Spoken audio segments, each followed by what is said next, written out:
আস্থার আরেক নাম আব্দুল জব্বার মণ্ডল। কখনো বাস টার্মিনালে হানা দিচ্ছেন, কখনো মিষ্টির দোকানে অভিযান চালাচ্ছেন। ভোক্তা অধিকার সংরক্ষণ অধিদপ্তরের সহকারী পরিচালক হিসাবে তিনি ঢাকা শহরকে ভেজাল মুক্ত করার মিশনে নেমেছেন। সকাল বিকাল বা দুপুর আব্দুল জব্বার তার দলবল সহ হানা দেন অসাধু ব্যবসায়ীদের আস্তানায়। তিনি বছর দূরে দাপিয়ে বেড়ালেও রমজান মাসে তার ব্যস্ততা ছিল সবচেয়ে বেশি। অনেকে মনে করছেন এবারের রমজান মাসে আব্দুল জব্বারের চষে বেড়ানোতে বাজার ব্যবস্থা নিয়ন্ত্রণে ছিল।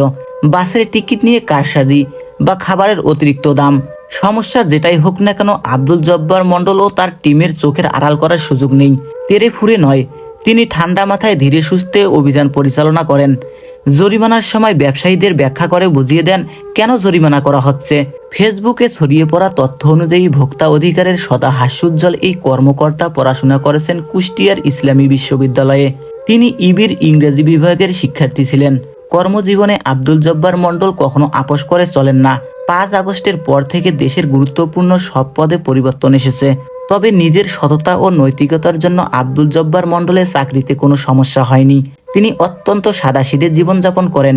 নিজের পাশাপাশি তিনি ভোক্তা অধিকারের নাম উজ্জ্বল করেছেন। একটা সময় ভোক্তা অধিকারের নাম শুনলেই সাধারণ মানুষের চোখে মুখে অনাস্থার চিত্র ফুটে উঠত, তবে বর্তমানে আব্দুল জব্বারের মতো নিষ্ঠাবান কিছু কর্মকর্তার কারণে সেই চিত্র বদলে গেছে। ভোক্তা অধিকার সংরক্ষণ আইন 2009 এর মাধ্যমে জাতীয় ভোক্তা অধিকার সংরক্ষণ অধিদপ্তর প্রতিষ্ঠা করা হয়। যে কোনো ভোক্তা যে কোনো ব্যবসায়িক প্রতিষ্ঠানের বিরুদ্ধে জাতীয় ভোক্তা অধিকার সংরক্ষণ অধিদপ্তরের নিকট অভিযোগ দায়ের করতে পারেন।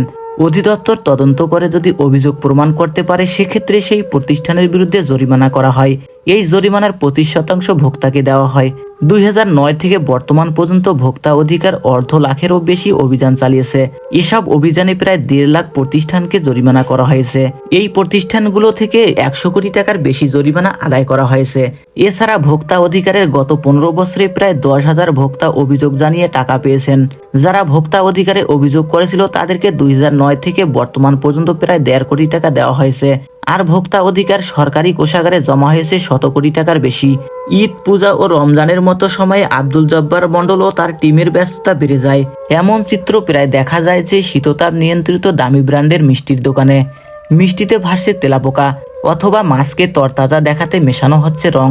কেক, পেস্ট্রির মতো খাবার তৈরির জন্য ব্যবহার করা হচ্ছে কাপড়ের রং। এছাড়া বাসের টিকিট নিয়ে অনিয়মের তো শেষ নেই। ভোক্তা অধিকার সংরক্ষণ অধিদপ্তর এসবের বিরুদ্ধে নির্লজ্জভাবে কাজ করে যাচ্ছে। অনেক জায়গায় খাবারের দাম অতিরিক্ত রাখা হয়। 20 টাকার চা বিক্রি হয় 230 টাকায়। ভোক্তা অধিকার কর্মকর্তারা এসব জায়গাতেও নিয়মিত হানা দেন। বাংলাদেশের প্রতিটি বিভাগের প্রায় প্রতিটি জেলায় ভোক্তা অধিকারের সেবা পাওয়া যাচ্ছে। দেশের যে কোনো ভোক্তা চাইলে ভোক্তা অধিদপ্তরের সেবা নিতে পারবে।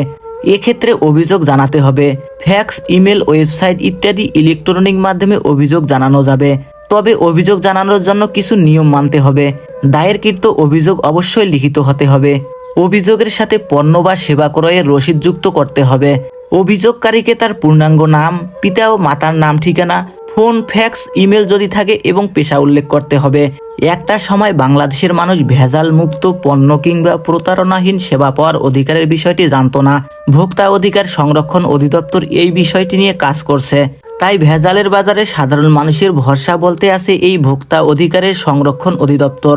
আর আব্দুল জব্বার মণ্ডলের মতো কর্মকর্তা ভোক্তা অধিকারের প্রতি সাধারণ মানুষের আস্থা মজবুত করছেন।